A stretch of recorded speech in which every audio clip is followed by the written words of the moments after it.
कर दो। Hello guys, this is CA Kanhaiya Maniyar. हम लोग पढ़ रहे हैं सीएमए इंटर। सीएमए इंटर में एफएम में अपन ने पहला चैप्टर कंप्लीट किया, बेसिक कंसेप्ट। अब हम लोग नेक्स्ट चैप्टर चालू करेंगे, करेक्ट। होपफुली आपने पहला चैप्टर पूरा रिवाइज किया होगा, करेक्ट। तो अभी हम स्टार्ट करेंगे न्यू चैप्टर। हमारे नए चैप्टर बहुत ही इजी चैप्टर है जिसका नाम है लिवरेजेस। क्या नाम है जिसका? लिवरेजेस।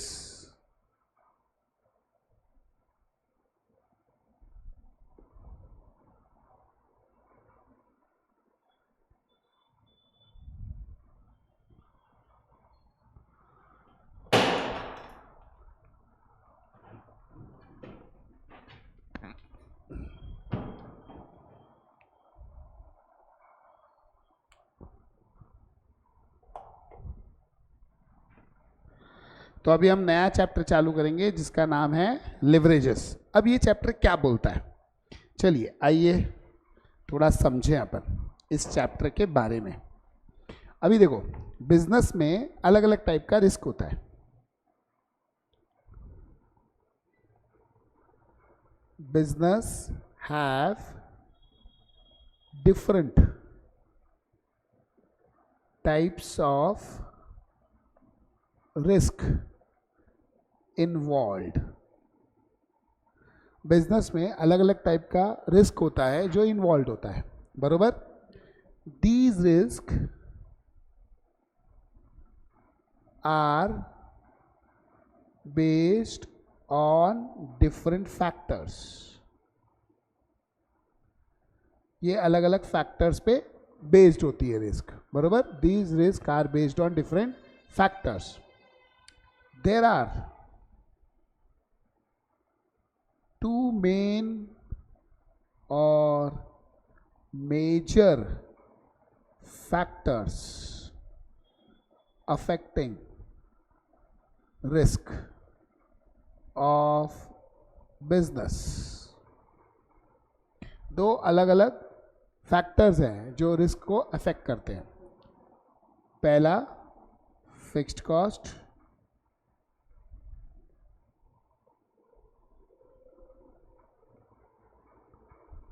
दूसरा फिक्स्ड फाइनेंशियल चार्जेस।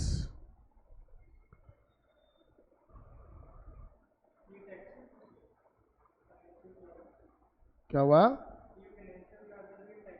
नहीं नहीं नहीं बोल रहा हूँ ना, फाइनेंशियल चार्जेस, एग्जाम्पल इंटरेस्ट और प्रेफरेंस डिविडेंड, जो हमको पे करना ही पड़ेगा चाहे प्रॉफिट होवे या लॉस होवे। तो इंटरेस्ट और प्रेफरेंस डिविडेंड, ये क्या है? फिक्स्ड फाइनेंशियल चार्जेस है। और जब मैं यहाँ पे फिक्स्ड कॉस्ट बोलता हूँ तो normally relating to operation of business. Business के ऑपरेशन से रिलेटेड जो रहती है वो फिक्स्ड कॉस्ट, बरोबर। ये दो फैक्टर ऐसे हैं जो बिजनेस की रिस्क को अफेक्ट करते हैं, एक फिक्स्ड फाइनेंशियल चार्जेस और एक फिक्स्ड ऑपरेटिंग एक्सपेंस, यानी कि जो बिजनेस के रिलेटेड है। अब ये कैसे इफेक्ट करता है? जैसे सपोज करो अभी दो टाइप के बिजनेस है, पहले मैं आपको फिक्स्ड कॉस्ट के बारे में समझाता हूँ। जैसे सपोज करो एक आदमी रेस्टोरेंट चालू करता है, उसने एक जगह भाड़े से लेके रखी है जिसका भाड़ा 1 लाख रुपये पर मंथ है। उसके यहाँ 6 वेटर है जिनकी सैलरी 90,000 है। उसके यहाँ 3 कुक है जिनकी सैलरी 60,000 है। 1,50,000 और 1 लाख भाड़ा 2.5 लाख। प्लस उसके यहाँ एक मैनेजर है जिसकी सैलरी 30,000 रुपये है। 280। महीने का बिजली का बिल आता है 20,000 रुपये। 3 लाख उसका फिक्स्ड एक्सपेंस है, बराबर। दूसरा एक लारी वाला है, ठेला लगाता है। वो ठेले वाले के यहाँ 2 स्टाफ है। ठेले की कॉस्ट समझो, महीने का भाड़ा भी पकड़ेंगे तो 5,000 रुपया। 2 स्टाफ जिनको उसने परमानेंटली रखा है उनकी पगार 30,000 रुपया, 35,000, करेक्ट। अब मुझे बताओ दोनों बिजनेस में से रिस्क किस में ज़्यादा है? क्योंकि उसमें 3 लाख फिक्स्ड खर्चा है, तो मुझे 3 लाख फिक्स्ड खर्चा तो निकालना ही पड़ेगा। अब मैं माल बेचूं नहीं बेचूं, बनाऊं नहीं बनाऊं, 3 लाख तो लगने ही वाला है, बराबर। इधर 35,000 ही लगेगा, बराबर। तो रिस्क किधर ज़्यादा है? जिधर फिक्स्ड कॉस्ट ज़्यादा है, बराबर। Therefore there are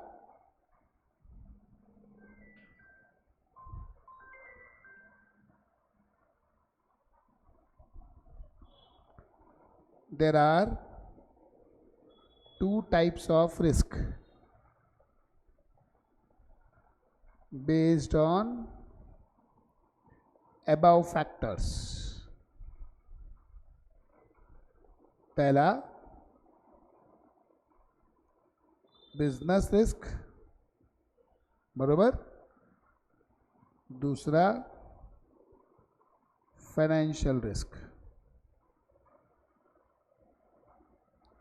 due to presence of fixed operating cost,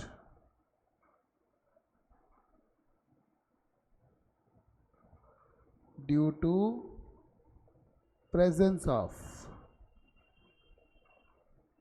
fixed financial charges। आया ना? ये समझा आपने को? Fixed operating cost, fixed financial charges. To quantify or measure business risk, we calculate operating leverage। हम क्या कैलकुलेट करेंगे? Operating leverage, बराबर। टू क्वांटिफाई और measure financial risk, we calculate financial leverage, बराबर। आया ना? ये समझ में आया, बराबर।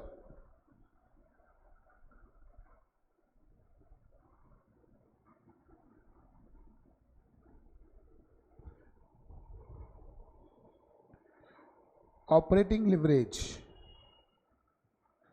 is equal to contribution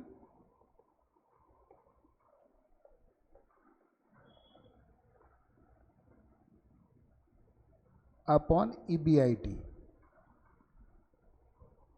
इधर ध्यान दो, मोबाइल पे नहीं। Earning before interest and tax, उसको बोलते हैं EBIT, earning before interest and tax,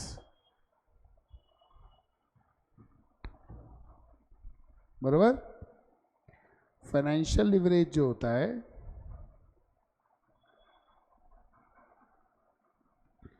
it is EBIT upon EBT।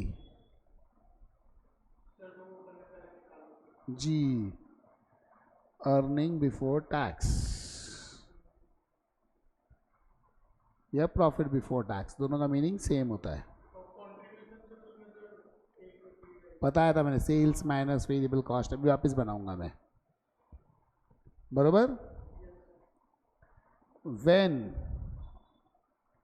We calculate combined risk of both leverages, then it is known as combined leverage, बराबर। combined leverage is equal to operating leverage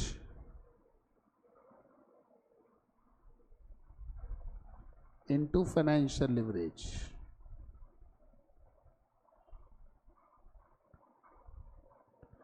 operating leverage होती है contribution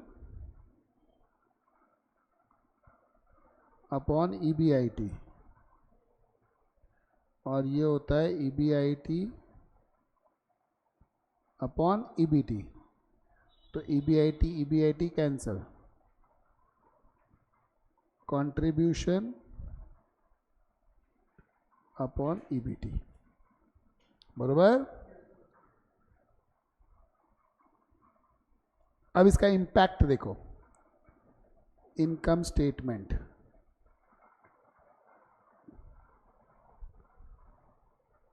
sales less variable cost, तो आएगा contribution, less fixed cost,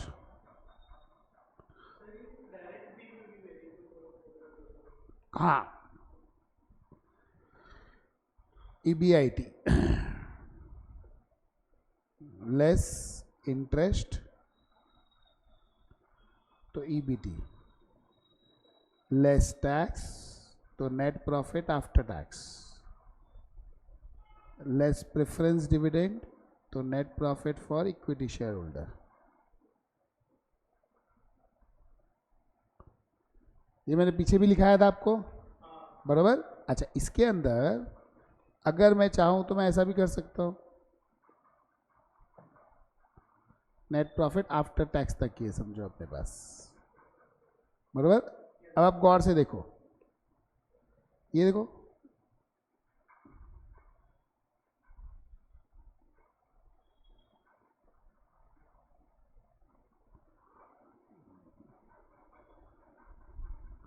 contribution और EBIT के बीच में क्या है,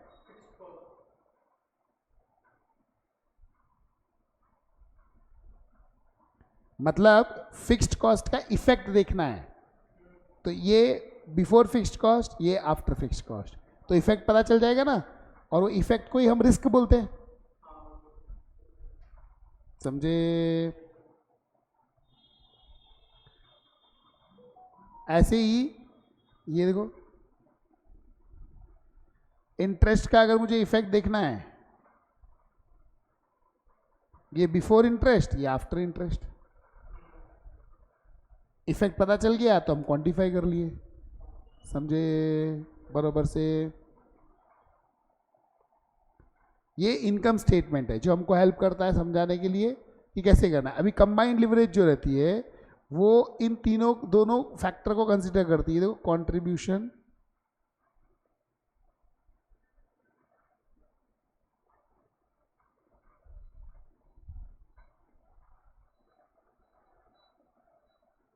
बरोबर, इसमें दोनों फैक्टर कंसीडर हो गए ना मेरे।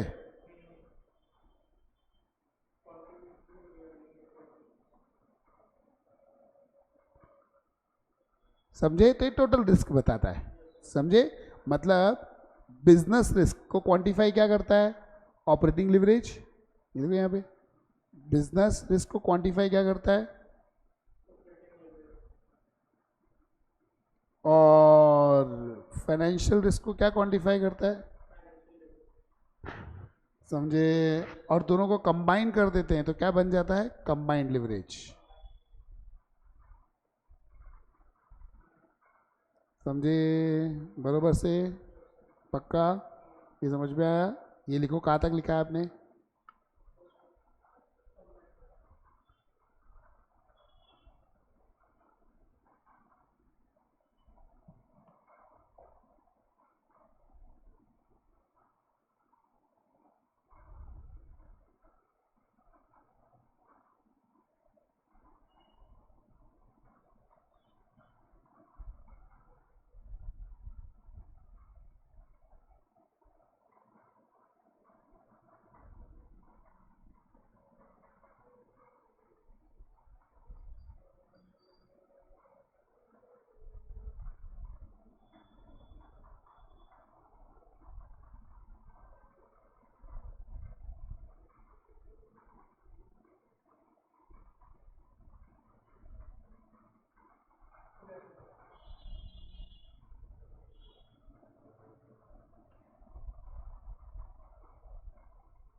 अच्छा, अभी आप ऑनलाइन मॉड्यूल डाउनलोड करो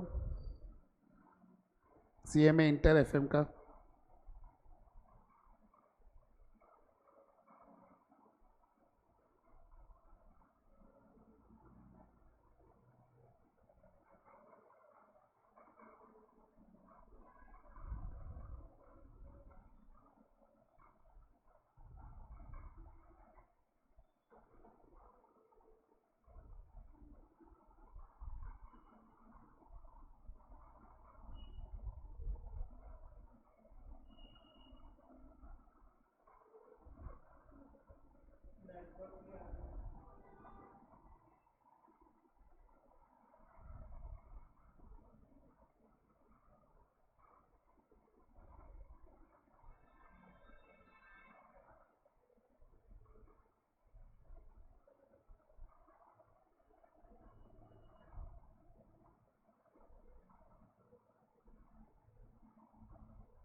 रुको, आपको भेजता हूँ मैं।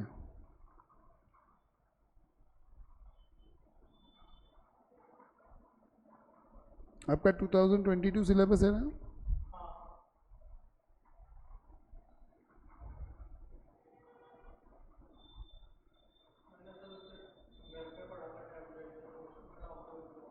रुको, आपको भेज देता हूँ मैं। आपके नंबर से हाय भेजो मुझे।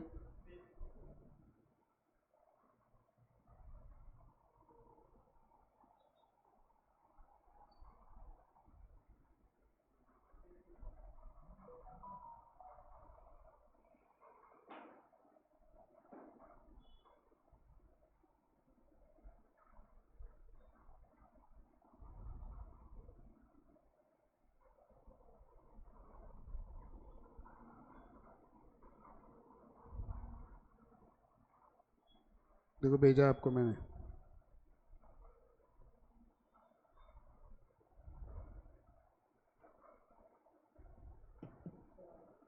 आया?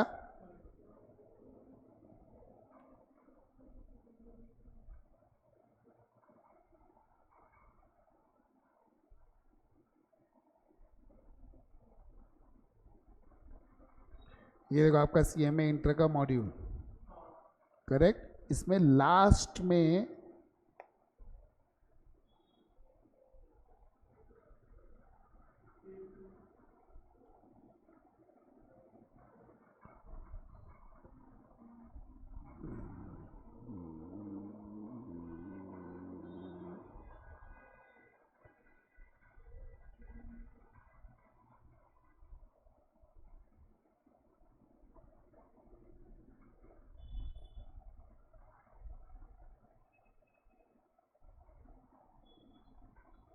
Seven point two, page number 521।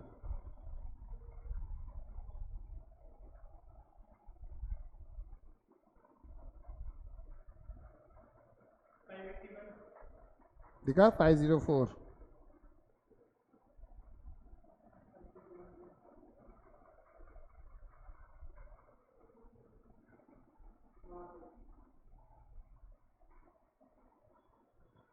Correct.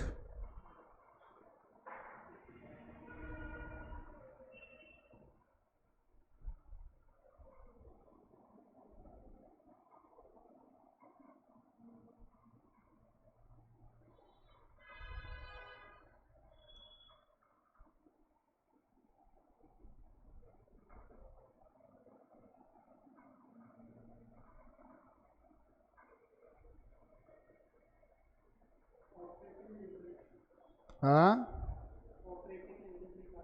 हाँ, पहला इलुस्ट्रेशन 9। देखो क्या दिया है, calculate operating leverage for each of the 4 firms ABCD from the following prices and cost data. What conclusion can you draw with respect to level of fixed cost and degree of operating leverage? Explain. Assume that unit sold is 5,000. अभी देखो उसने selling price दिया है, variable cost दिया है, fixed cost दिया है। अभी देखो हम इसको कैसा करेंगे।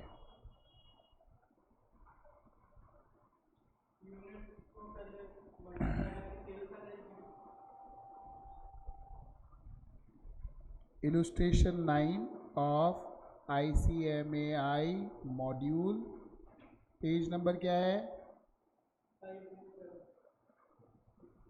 प्रिंटेड पेज नंबर 507, बराबर। अभी पहले देख लो, statement showing calculation of operating leverage.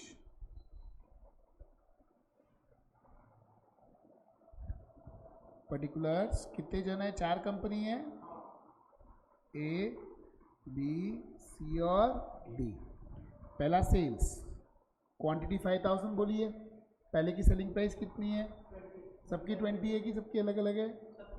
तो ये देखो यहाँ पे 5000 into ₹20, 1 lakh, less variable cost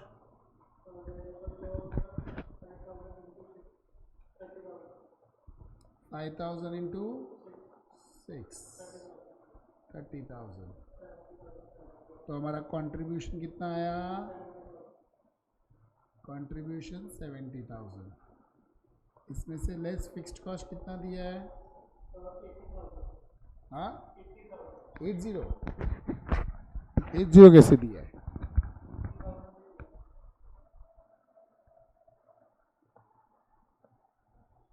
हाँ 80,000 दिया है।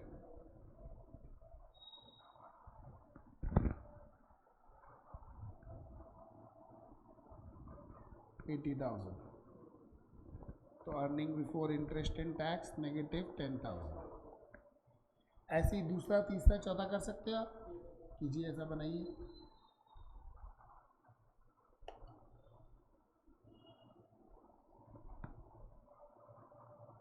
ब्रैकेट में कैलकुलेशन लिखना ताकि लास्ट डे समझे।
हुआ?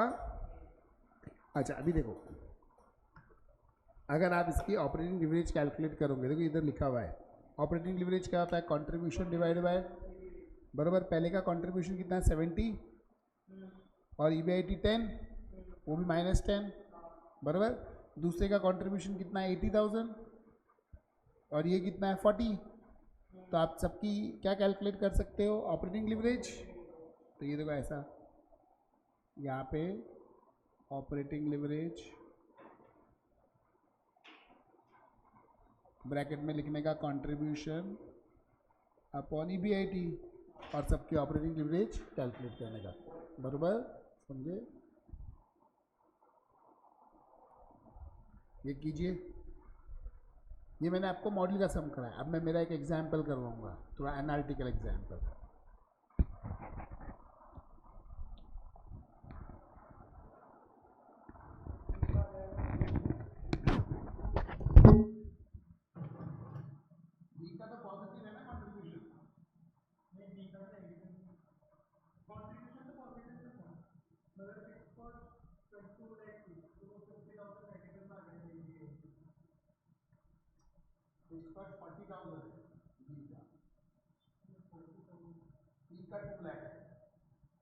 चार है ए बी सी डी, आपने दो तीन ही बनाए। हाँ, कट करो, वापस बनाओ, पूरा कैसे बनाओ? पीछे पर तीन ही कॉलम बनाया आपने, चार बनाए पड़ेंगे ना, वापस से बनाओ पूरा।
हुआ? अच्छा, अभी देखो, ये तो मैंने आपको सिर्फ एक मॉड्यूल का सम कराया ताकि आपको समझे कि लिवरेजेस कैसे कैलकुलेट करते हैं। अब बता रहा हूँ ना आगे।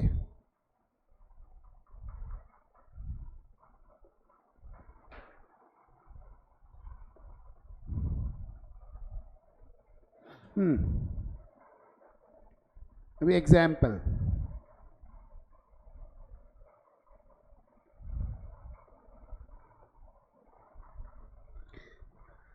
देखो सेल्स दिया है अपने को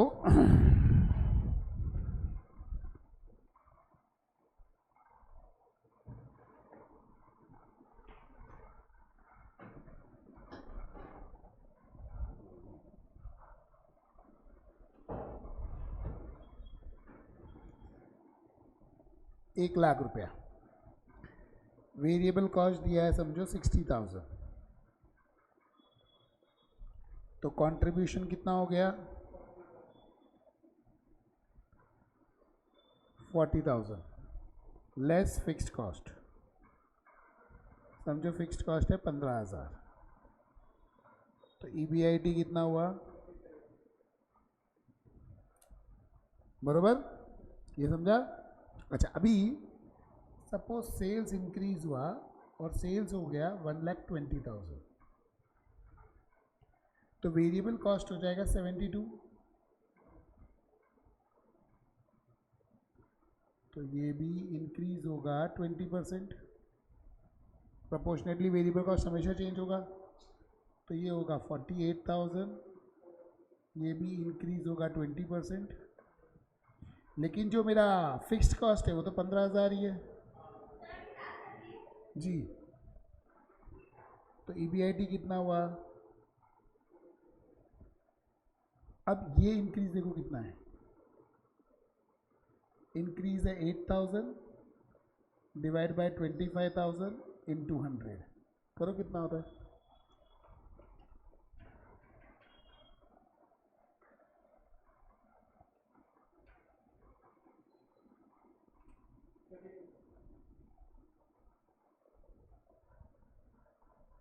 ये क्यों हुआ, फिक्स्ड कॉस्ट की वजह से। जब भी रिस्क होती है वो दोनों साइड चलती है, ऊपर भी और नीचे भी। अब इसी को मैं उल्टा लेता हूँ, सपोज 1,00,000 की जगह मेरी सेल्स हो गई 80,000, तो वेरिएबल कॉस्ट हो जाएगा मेरा 48,000,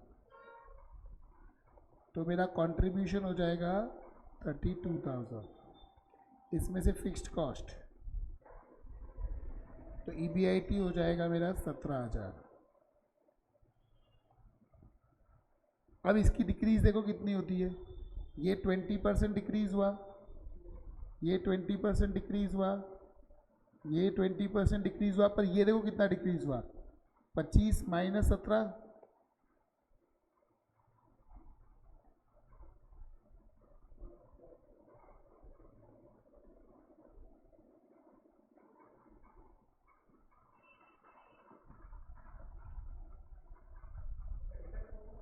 जी,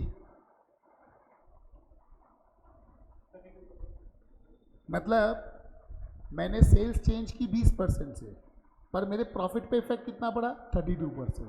ऐसा क्यों हुआ, क्योंकि फिक्स्ड कॉस्ट की वजह से, क्योंकि फिक्स्ड कॉस्ट क्या थी, कांस्टेंट। मतलब देखो सेल्स बढ़ी मेरी 20,000 से, कंट्रीब्यूशन बढ़ा 8,000 से, नेट प्रॉफिट भी बढ़ा 8,000 से, क्योंकि मेरा फिक्स्ड कॉस्ट इंक्रीज नहीं हुआ, समझे, बरोबर। So due to change in sales, EBIT increased by higher percentage. This is because of presence, रुको फिक्स्ड कॉस्ट, रुको अभी रुको, 2 मिनट अभी बाकी है, due to presence of fixed cost. अभी सपोज करो सेल्स 1,00,000, वेरिएबल कॉस्ट 60,000, कंट्रीब्यूशन 40,000, बराबर, कंट्रीब्यूशन 40,000 लेस फिक्स्ड कॉस्ट, समझो फिक्स्ड कॉस्ट नील है, तो EBIT 40। अभी समझो सेल्स इंक्रीज हुआ 1,20,000, ये हो जाएगा 72, ये हो जाएगा 48, ये नील, ये 20% इंक्रीज, ये 20% इंक्रीज, ये भी 20% इंक्रीज, ये भी 20% इंक्रीज। चेंज हुआ कुछ? सेम ही तो है, कहाँ चेंज हुआ? लेकिन अगर डिक्रीज होता, समझो 80,000, 20% डिक्रीज, बरोबर, ये होता 48,000, तो ये होता 32,000, नील 32,000, डिक्रीज देखो सेम 20%, बरोबर। मतलब वो जो परसेंटेज चेंज हुआ वो किसकी वजह से चेंज हुआ? Due to presence of fixed cost. In this there is no fixed cost, so percentage change in EBIT is same as percentage change in sales or contribution. Hi Anna, this shows if fixed cost is present, percentage change in EBIT will be more than percentage change in sales or contribution, बरोबर। This is effect of fixed cost और operating leverage और business risk, बराबर। So operating leverage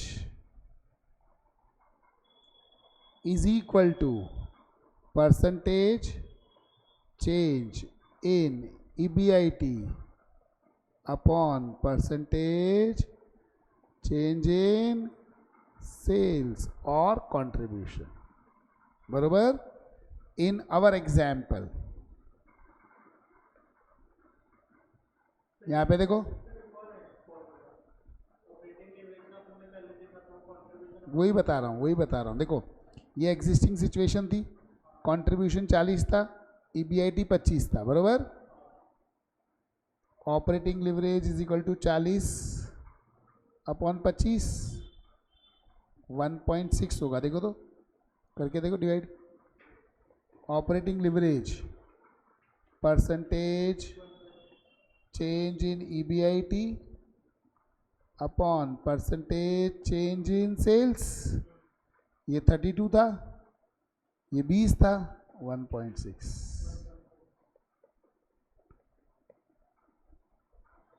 समझा? मतलब मैंने आपको दो फॉर्मूले दिए, एक एग्जिस्टिंग, दूसरा चेंज वाला, बराबर। जब मैंने एग्जिस्टिंग लिया तो ये वाला लिया और या चेंज लो, दोनों से आंसर क्या आएगा? बराबर। लेकिन अगर आप ये लेवल पे लोगे तो लिवरेज अलग आएगा। यहाँ पे करके देखो 48 डिवाइड बाई 33 1.5 हो जाएगा, 1.5 के आजू बाजू। क्यों? क्योंकि लेवल चेंज हो गया, अब यहाँ से रिस्क चेंज हो जाती है। रिस्क हमेशा है ना लेवल के हिसाब से वेरी करती है। जैसे अभी आज आप स्टूडेंट हो, आज आपकी क्रेडिटेबिलिटी कितनी? 50, 100, 200 रुपये। आपने किसी दोस्त को बोला उधार दे, 50-100 रुपये देगा, आप उसको बोलोगे यार 10,000 उधार देना, कोई नहीं देगा। समझो आप CMA इंटर पास हो गए, आर्टिकलशिप जाते हो, दोस्तों से उधार मांगते हो तो आपकी वैल्यू 2-3 हज़ार की बन जाती है। फिर दोस्त लोग 2-3 हज़ार दे देंगे, आप बोलोगे 1 लाख रुपया दे, कोई नहीं देगा। CMA बन गए, जॉब लग गई अच्छी, 6 लाख का पैकेज है साल का, आप किसी को भी बोलोगे यार मुझे 50,000 उधार दे, कोई भी दे देगा। तो आप उसको बोलोगे यार 20 लाख उधार दे, नहीं देगा। CMA बन गए, 5-6 साल जॉब हो गई, घर खरीद लिया, गाड़ी खरीद ली, इन्वेस्टमेंट्स है, लोग जानते हैं, पैकेज भी सैलरी का 30 लाख रुपया हो गया, आपने तो उसको बोला यार 5 लाख उधार देना, दे देगा। आप बोलोगे 1 करोड़ दे। तो जैसी हमारी सिचुएशन उस हिसाब से रिस्क चेंज होती है। तो ये जो मैंने रिस्क कैलकुलेट की वो ये लेवल की है,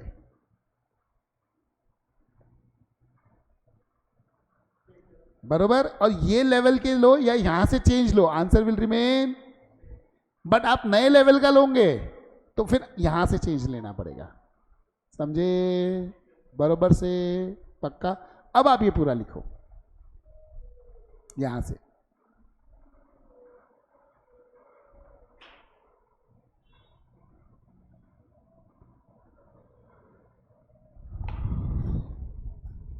पुनीत चाचा तो आए ही नहीं, ये तो मैंने धीरे धीरे चालू कर लिया, उनके भरोसे बैठता तो होता ही नहीं लेक्चर। अभी रिकॉर्ड हो रहा है, अभी किधर जा रहा है मुझे मालूम नहीं। क्यों? वो पुनीत को बोलना, वो डाल देगा फिर, क्योंकि अभी मुझे मालूम नहीं किधर गया है, मुझे ऑनलाइन डालने को नहीं आता है।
आप रेड पेन से क्यों लिख रहे हो?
ये रिस्क किसके ऊपर बेस्ड रहती है? एक सिचुएशन पे कि हमारी बिजनेस में फिक्स्ड कॉस्ट इन्वॉल्व है, इसलिए फ्लक्चुएशन है।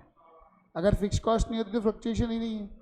समझो, आपकी फिक्स्ड कॉस्ट नहीं है तो जो कमाया वो आपका प्रॉफिट, लेकिन नहीं कमाया तो कोई खर्चा ही नहीं है, लॉस ही नहीं होगा ना। अगर फिक्स्ड कॉस्ट नहीं है तो फिक्स्ड कॉस्ट होगा तो ही लॉस है। अगर फिक्स्ड कॉस्ट नहीं है, sale zero, variable cost zero, contribution zero, fixed cost zero, EBIT zero. Fix cost है इसलिए वो लॉस होता है, इसलिए फिक्स कॉस्ट की वजह से रिस्क आती है, समझे? ये नीचे का लिखा लेस वाला भी,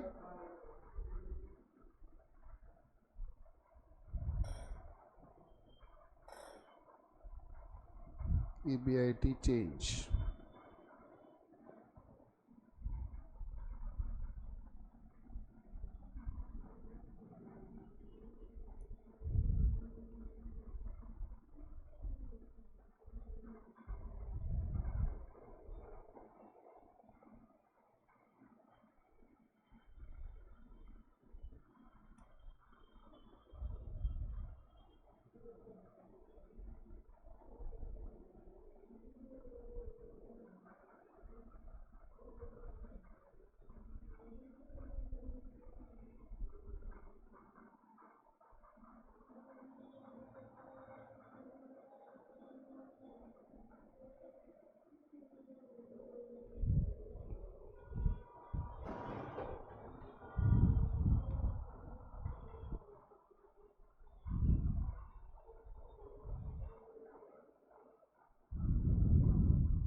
ये ऊपर का बना के हुआ आपका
ये फॉर्मूला लिख के हुआ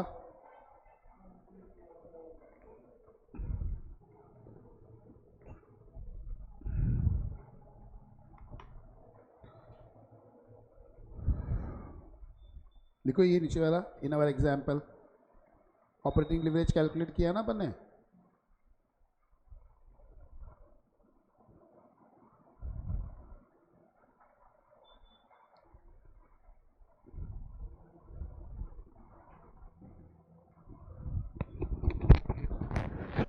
एक बार पूरा रीड कर लो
समझा अच्छे से अब आते हैं हम लोग फाइनेंशियल लिवरेज के ऊपर सेम वे से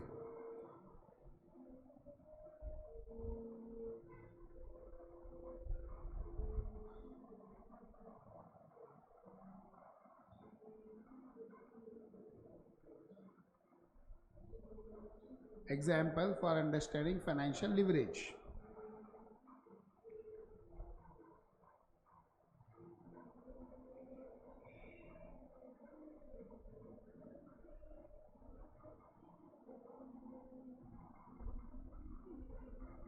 45,000, तो ईबीटी 55,000, बराबर। अगर हम नॉर्मली कैलकुलेट करें तो हम कैसे बोलेंगे, financial leverage EBIT upon EBT, 1 lakh divided by 55,000 कितना आता है,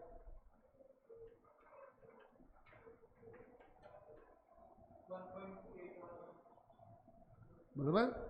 अच्छा, अभी सपोज करो ये इंक्रीज होता है,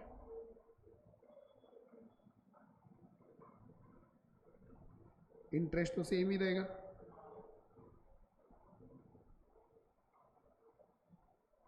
तो ये कितना बचेगा, 55 और 20 75, बराबर। मतलब ये कितने परसेंटेज से चेंज हुआ देखो तो, 75 माइनस 55 अपॉन 55,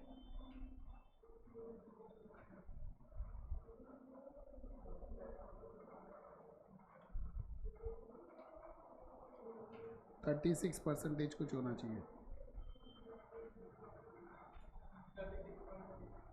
36 पॉइंट, बराबर। अच्छा, अभी सपोज अभी हम इसका फॉर्मूला बनाएं तो financial leverage is equal to percentage change in EBT upon percentage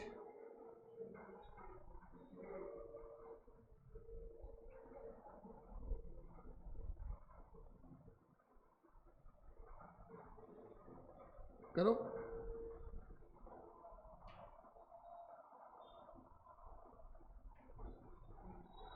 बराबर। देखो दोनों से सेम आंसर आया, करेक्ट। अगर इंटरेस्ट जीरो होता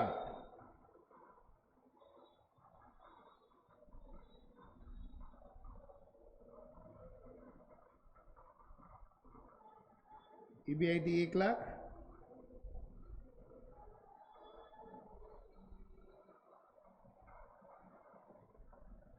तो फाइनेंशियल लिवरेज 1, अब परसेंटेज चेंज करके भी देखो, ये 1,20,000 हुआ, ये भी 1,20,000, 20% इंक्रीज 20%, तो 1, समझा। मतलब financial leverage is due to presence of interest या फिक्स्ड फाइनेंशियल चार्जेस, ये समझा। So financial leverage is due to presence of fixed financial charges, है ना। if no financial charges,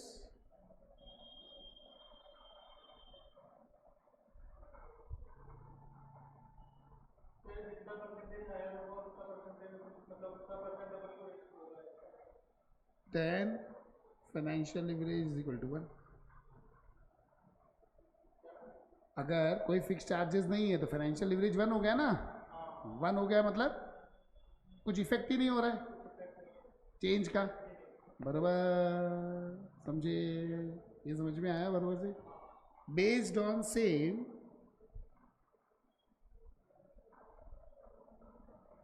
we can say combined leverage has effect of both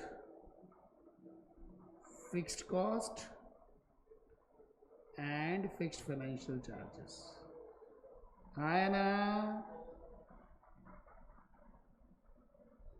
बराबर। combined leverage is equal to contribution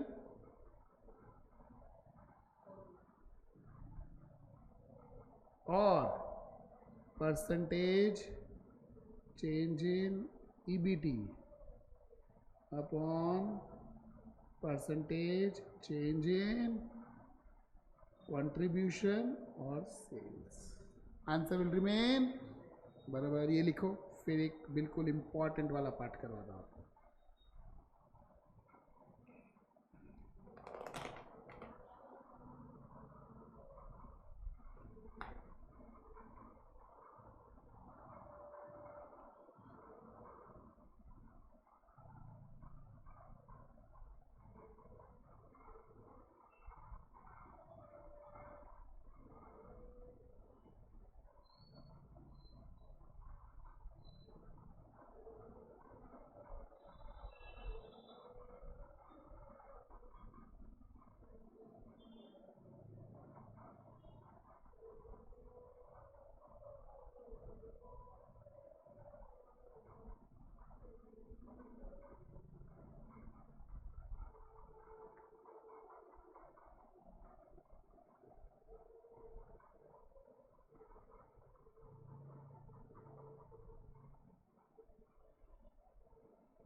जो इतना पढ़ाया एक बार ये रिवाइज करो अच्छे से, क्योंकि अब मैं जो पढ़ाऊंगा वो इससे भारी रहने वाला है बहुत, बराबर। और जो रिकॉर्डिंग देख रहे हैं वो भी 5 मिनट ब्रेक लेके पूरा रिवाइज करके फिर आगे आओ, ठीक है।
Yes guys, welcome back. अब जो हम कंसेप्ट पढ़ेंगे वो बड़ा भारी रहेगा। यहां तक समझा आपको? चलो,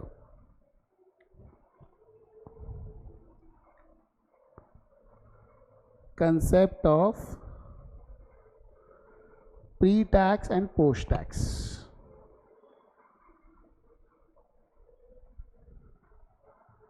concept of pre tax and post tax.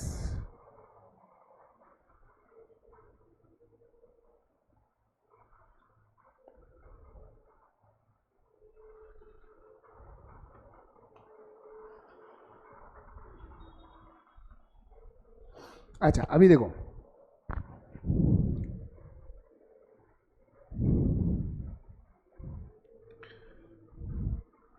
Earning before interest and tax 1 lakh है,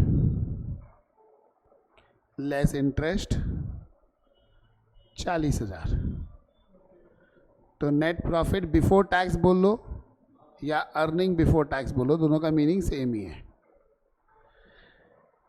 less tax at the rate of 40%।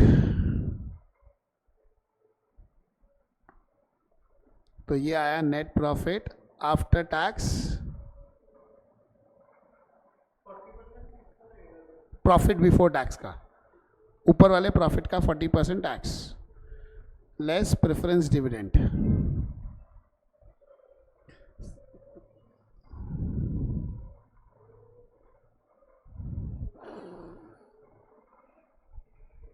$18,000 preference dividend, बराबर, या चलो ठीक है 15,000 प्रेफरेंस डिविडेंड, बराबर। तो net profit for equity share holder,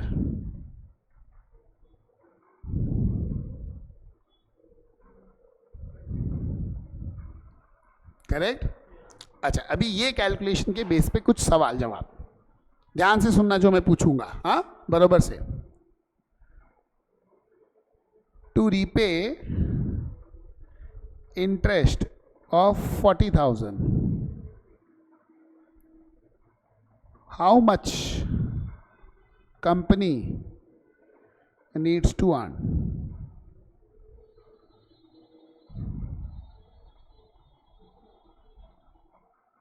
Net profit of 40,000,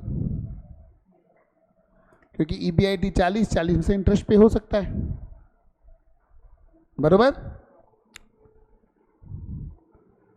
to repay, repay word गलत हो जाएगा, to pay preference dividend of ₹15,000, how much profit, how much company needs to earn?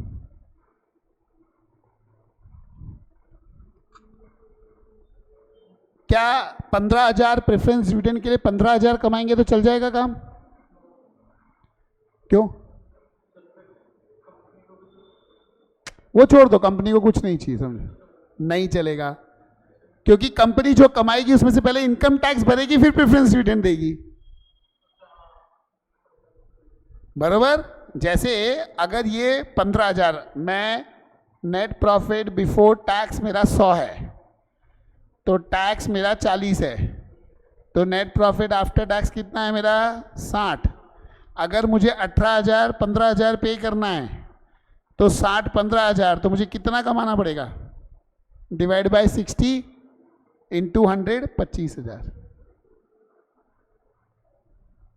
Net profit before tax अगर 25,000 है तो उसमें से आप tax पे करोगे 10,000 एट दी रेट ऑफ 40%, तो आपको बचेगा नेट प्रॉफिट आफ्टर टैक्स 15, उसमें से आप प्रेफरेंस डिविडेंड पे करोगे 15, तो नील।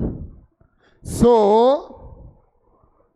टू पे preference dividend of 15,000 or to have net profit after tax of 15,000, company has to earn net profit before tax of 25,000।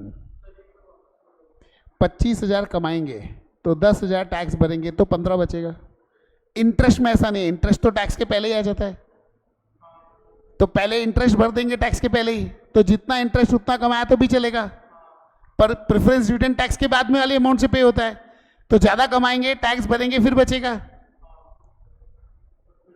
बराबर। तो अगर मुझे 15,000 प्रेफरेंस डिविडेंड पे करना है तो 15,000 अगर 60 है तो 100 कितना, बराबर। तो बेसिकली आपने कैलकुलेशन क्या किया, preference dividend pre tax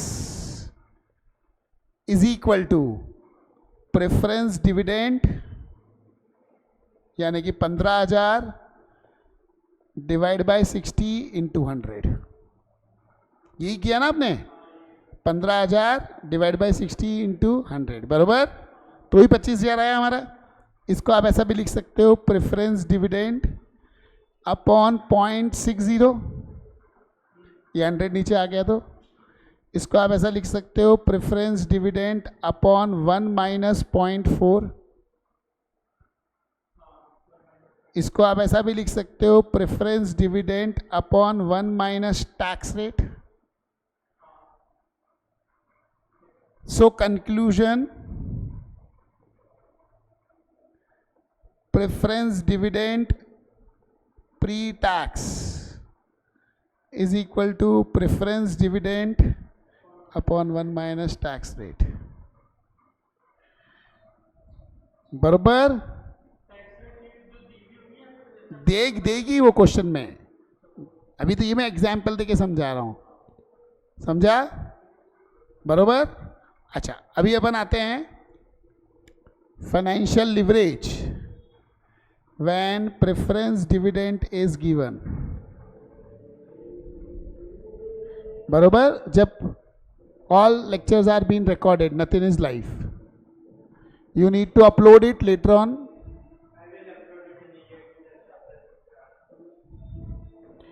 financial leverage when preference dividend is given. देखो अभी हमने फाइनेंशियल लिवरेज कैसे कैलकुलेट किया, financial leverage without preference dividend,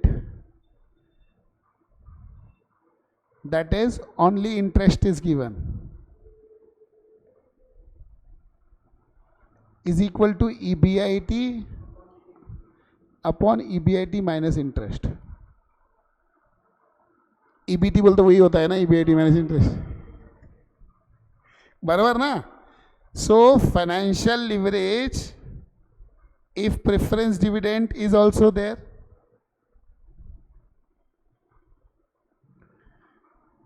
EBIT upon EBIT minus interest minus preference dividend, पर ये अमाउंट क्या है, बिफोर टैक्स, ये भी बिफोर टैक्स, तो प्रेफरेंस डिविडेंड भी क्या बनाना पड़ेगा मुझे। How do you make preference dividend before tax,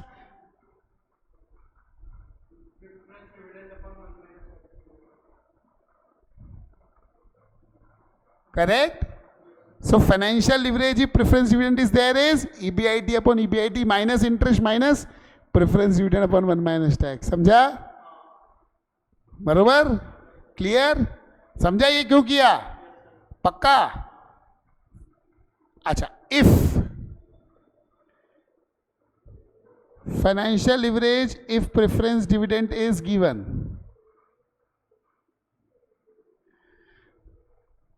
percentage change in EPS upon percentage change in EBIT. अच्छा, ईपीएस कैसे कैलकुलेट करते हैं, कैसे कैलकुलेट करते हैं, बताया था आपको।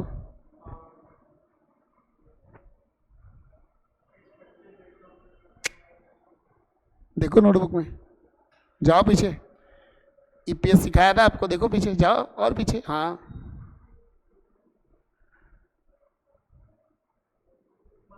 नीचे देखो, नीचे लिखा है, नीचे नीचे, उधर देखो, उधर उधर उधर उधर नीचे।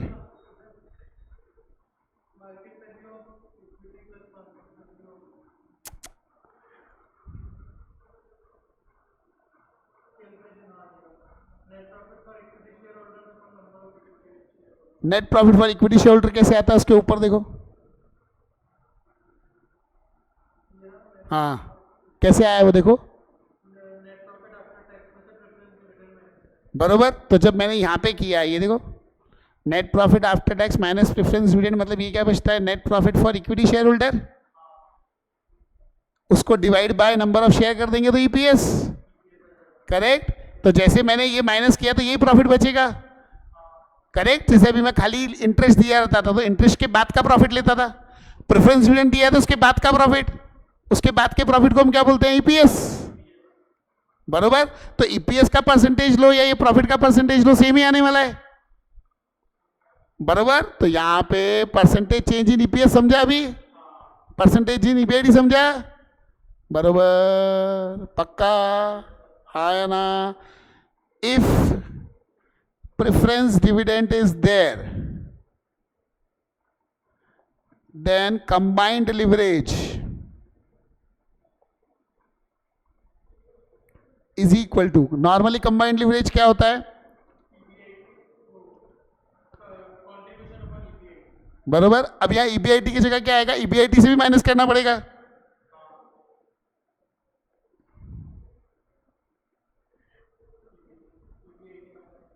Minus preference dividend upon 1 minus tax, या आप इसको ऐसा भी लिख सकते हो, contribution upon EBIT minus interest minus,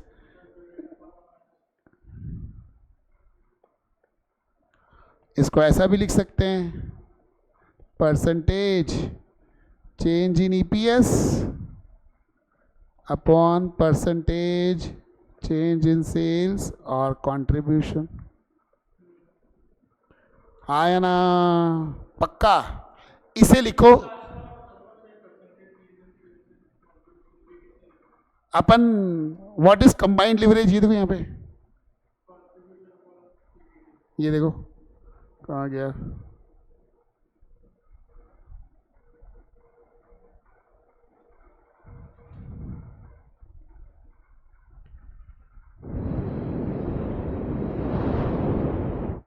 ये देखो कंबाइंड लिवरेज पीछे पड़ाया था ना, तो ऊपर का पार्ट ही चेंज होगा ना, नीचे का तो सेम ही रहने वाला है, समझे।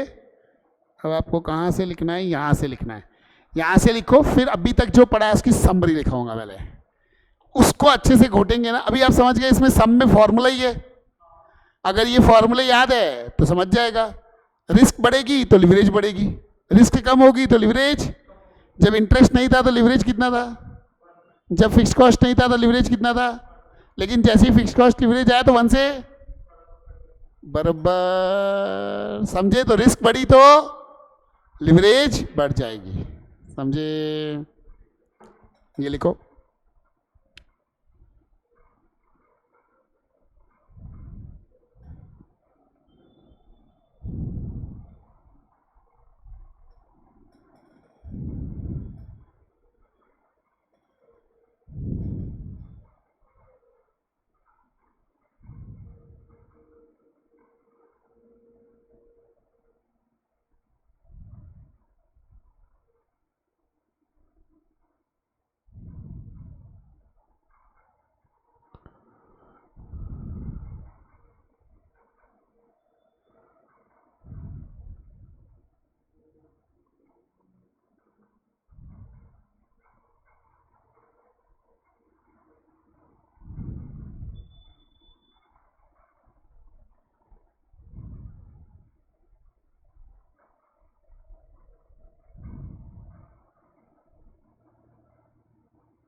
ये कहाँ तक हुआ आपका? नील तक।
यहाँ तक हो गया ना?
परसेंटेज चेंज वाला नहीं लिखा।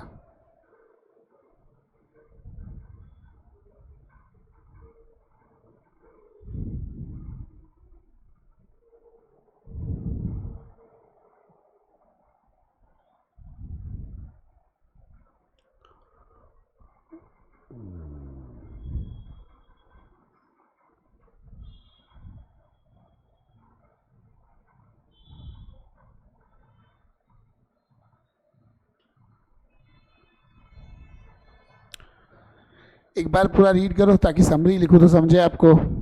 पूरा यहाँ तक का स्टार्ट से पूरा लिवरेजेस एक बार रीड कर लो, तो जब मैं समरी लिखूँ तो आपको समझ में आए हाँ ऐसा ही है।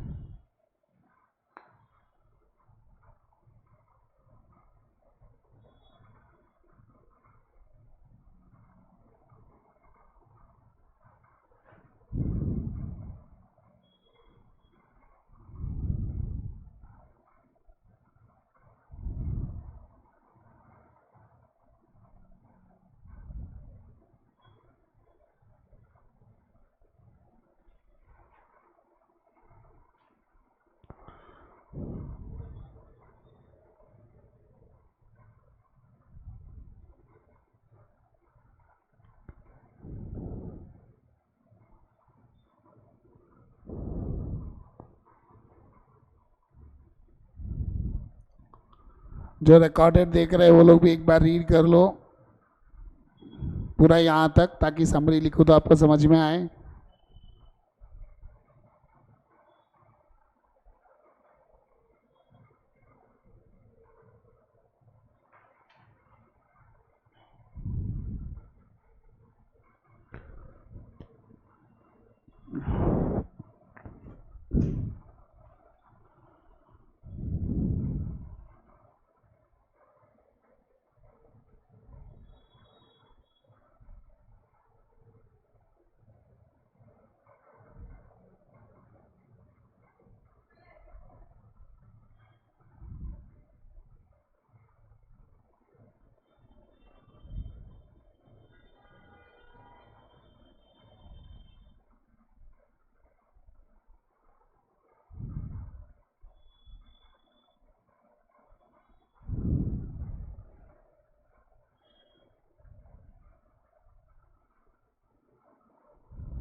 सम्स करेंगे ना अभी अपन, तो अभी क्या कोई भी सम करे तो आपको कंसेप्ट पता है।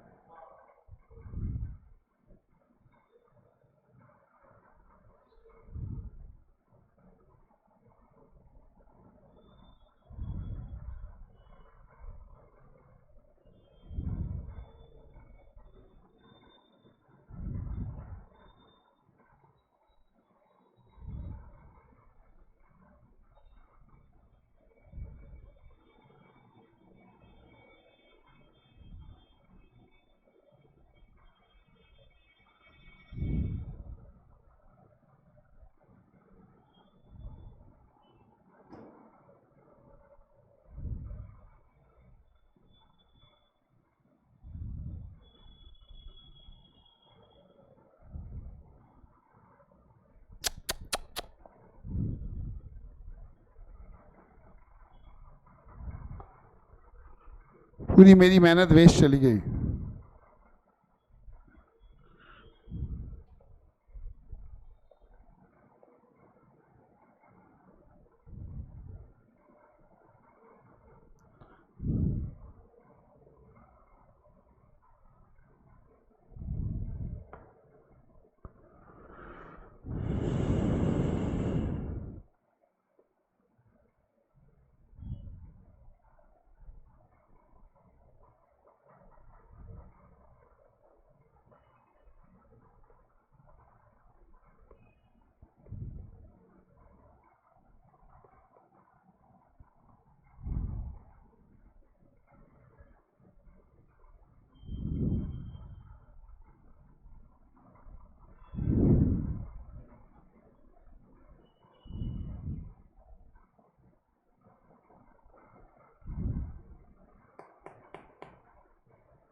चलो वापस बनाता हूँ। समरी ऑफ लिवरेजेस, इसमें 3 बनेंगे, operating leverage, financial leverage, combined leverage. Operating leverage क्या होती है?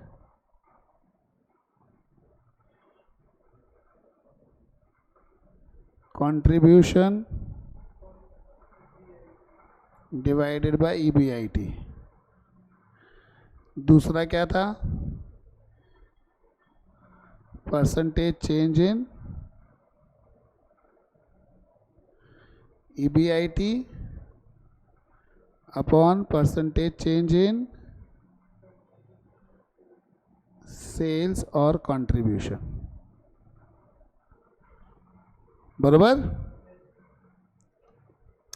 फाइनेंशियल लिवरेज में 2, if no preference dividend, if preference dividend is there। बराबर।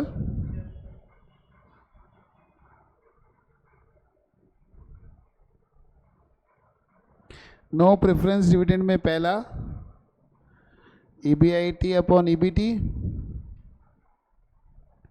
दूसरा percentage change in EBT upon percentage change in EBIT, और यहाँ पे तीसरा भी डाल सकते हैं, percentage change in EPS upon percentage change in EBIT। बराबर। प्रेफरेंस डिविडेंड दिया रहेगा तो EBIT upon EBT minus preference dividend upon 1 minus tax. बराबर। या फिर percentage change in EPS upon percentage change in EBIT। इसमें है ना, ये वाला नहीं चलेगा, EBT वाला, समझे? ये वाला इसमें नहीं चलेगा। कौन सा वाला? EBT वाला, जब डिविडेंड दिया रहेगा तब। बराबर। यही एनालॉजी के बेस पे ये भी निकाल सकते, कंबाइंड लिवरेज भी। If no preference dividend, if preference dividend is there। Combined leverage क्या होता है? Operating leverage into financial leverage. बराबर। तो पहला आएगा कंट्रीब्यूशन अपॉन EBT। बराबर।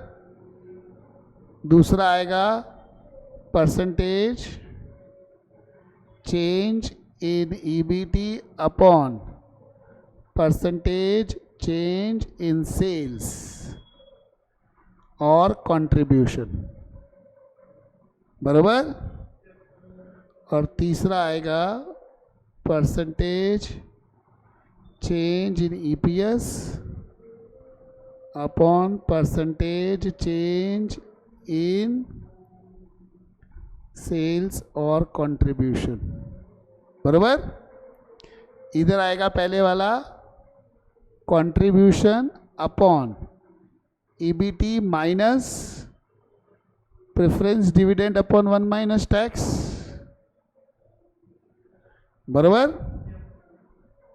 या percentage change in EPS percentage change in sales और कंट्रीब्यूशन। बरोबर,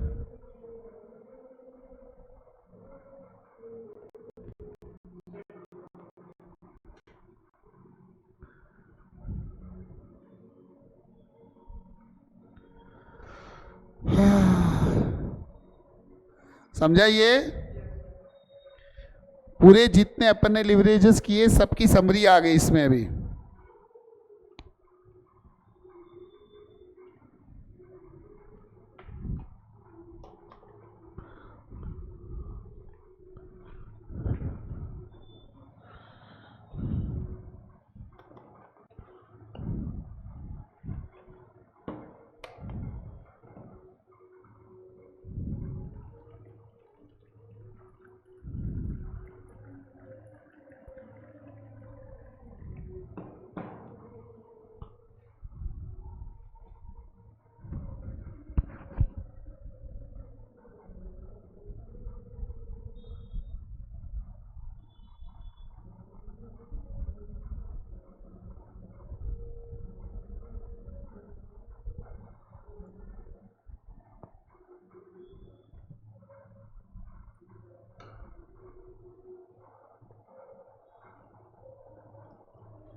ऊपर करूँ थोड़ा?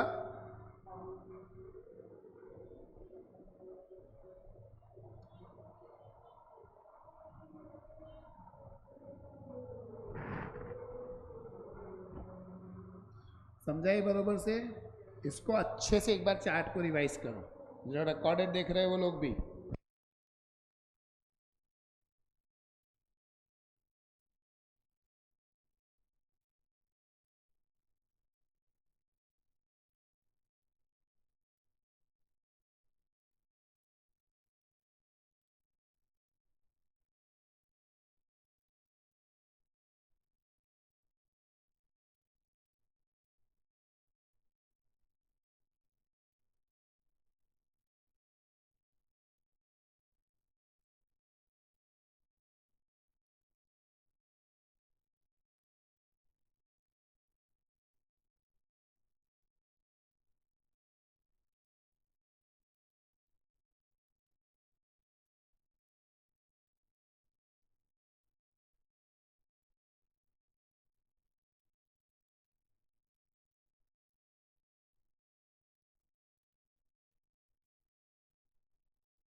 समझा यहाँ तक?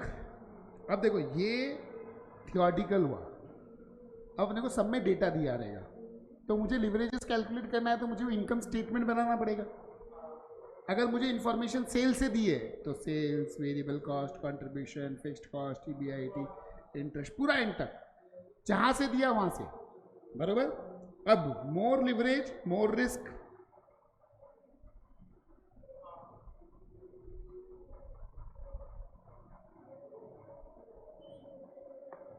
लेस लिवरेज लेस रिस्क,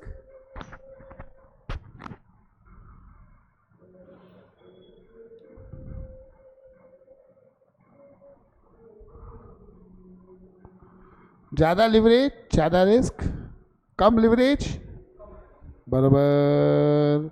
अब आप देखो अपने चालू कहां किससे किया था, business risk, financial risk. Business risk को क्वांटिफाई करने के लिए क्या रहता है, ऑपरेटिंग लिवरेज। फाइनेंशियल रिस्क को क्वांटिफाई करने के लिए ऑपरेटिंग लिवरेज में क्या रहता है, कंट्रीब्यूशन अपॉन, दोनों के बीच का डिफरेंस फिक्स्ड कॉस्ट है तो इंपैक्ट पता चलता है। यहाँ पे ईबीआईटी अपॉन ईबीटी, लेकिन अगर प्रेफरेंस दिया रहा तो EBIT upon EBT minus preference dividend upon 1 minus tax, बराबर। फिर परसेंटेज चेंज का फॉर्मूला ही बता दिया आपको, चेंज से समझता है कि कैसे इनकी वजह से इफेक्ट होता है, बराबर, याद रहेगा। अच्छा, अभी फाइनेंशियल लिवरेज को और बेटर इवैल्यूएट करने के लिए और भी रेशियोज कैलकुलेट होती है। वो जो रेशियोज देती हो आप रेशियो के चैप्टर में पढ़ते हो, मैं अभी बता तो सकता हूं वो रेशियोज, लेकिन आपको समझेगी कहां, वो रेशियो के चैप्टर में, बरोबर। तो there are certain ratios, there are certain ratios which help to analyze financial leverage और financial risk, बरोबर। जैसे डेप्थ इक्विटी रेशियो, बरोबर। अब डेप्थ मतलब होता है लॉन्ग टर्म डेप्थ्स,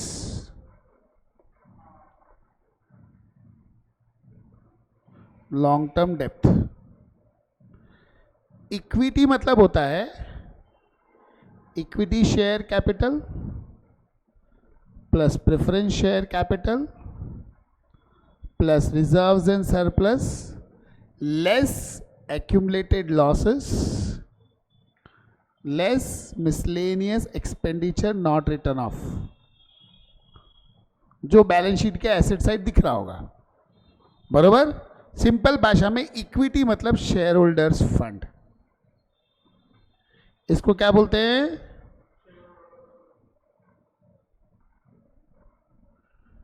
बरोबर। तो डेप्थ इक्विटी रेशियो क्या होता है, इज इक्वल टू डेप्थ अपॉन इक्विटी, बरोबर। मतलब बताता है कि हमारी डेप्थ इक्विटी रेशियो मतलब हमारे कैपिटल में कितना इक्विटी और कितना शेयर होल्डर्स फंड का रेशियो है, बरोबर।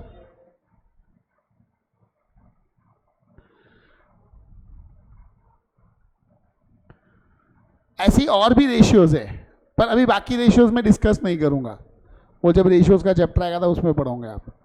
एक से बता दिया नाम से के लिए, ऐसे कुछ भी आएगा तो आपको समझेगा कि रेशियोज में पढ़ने वाले हैं, और ये यूनिवर्सली फेमस रेशियो है।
बरोबर, ये समझ में आया आपने को? इतना अच्छे से पढ़ के आना। नेक्स्ट लेक्चर में मॉड्यूल में इसके 2 सम्स दिए वो करेंगे पहले, फिर मॉड्यूल में लिवरेजेस में 2 कंसेप्ट दिए, वो 2 कंसेप्ट अपन यहाँ पर भी पढ़ सकते हैं, चाहिए तो दूसरे लेक्चर में भी दूसरे टॉपिक में पढ़ सकते हैं।